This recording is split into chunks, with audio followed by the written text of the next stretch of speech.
Recombining the light groups we created is more or less the same process we've just gone through with the render layers and the passes.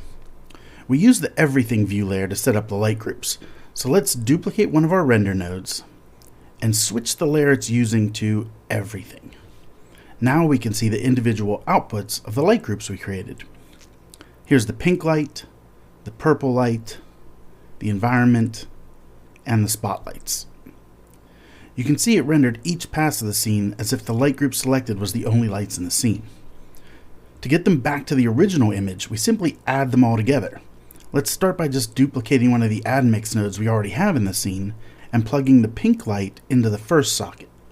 Shift-Control-Click to view that, and let's plug in the purple light as well. Duplicate the add node, and now let's plug in the environment and then the spotlights. Duplicate the add node one more time and plug both previous add nodes into it.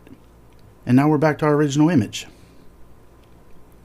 And in the same way we can adjust the other passes individually, we can adjust these. For example, if the purple light isn't looking good to you anymore, you can drop in a hue saturation value node and shift it wherever you prefer. You can also use the factor sliders in the add nodes to reduce or crank up the contribution of a specific layer. And lastly, just to get this image looking a bit better, let's bring back the denoising that happens in the 3D viewport. In our node menu, under Filter, add a denoise node and plug it into the end of this little node tree. Plug in the noisy image output from the render node, and there we go, it's denoised. Next, we're going to learn how to save all these passes so we don't lose the images when we close Blender.